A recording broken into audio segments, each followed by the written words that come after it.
নিজের বেস্ট ফ্রেন্ডকে বিয়ে করা জায়েজ হবে কিনা? বেস্ট ফ্রেন্ডের সংজ্ঞা কি? দেখেন, কোন ফ্রেন্ড, ছেলে এবং মেয়ে যাদের মধ্যে বন্ধুত্বের সম্পর্ক আছে, নাম দিয়েছেন বেস্ট ফ্রেন্ড, গুড ফ্রেন্ড বা ভালো বন্ধু। তার মানে কিছু খারাপ বন্ধু আছে।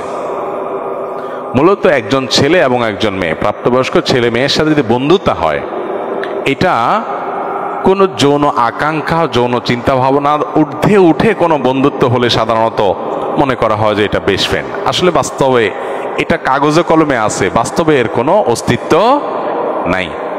যদি বলেন যে বাস্তবে এরকম আছে, তাহলে বুঝতে হবে তাদের দুজনের একজন অথবা উভয় অসুস্থ, তাদের শারীরিক ট্রিটমেন্ট করতে হবে, কারণ আল্লাহ তাআলা সৃষ্টি করেছেন এইভাবে।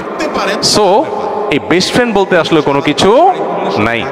গায়রে মাহরাম সবার সাথে বিয়ে করা, আপনার যদি মাহরাম না হয় তাহলে সে আপনি নাম দেন best friend, only friend, just friend. জেনা করার জন্য বহু এরকম শব্দ আপনার জেনাকে স্বাভাবিক করার জন্য বিদেশিরা ছড়াইছে, সেটা আমাদের সমাজে চলে আসছে। বিধায় এটা বেস্ট ফ্রেন্ড না, এটা বরং ব্যাড ফ্রেন্ড।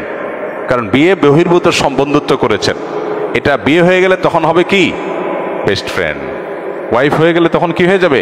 বেস্ট ফ্রেন্ড হয়ে যাবে ইনশাআল্লাহ।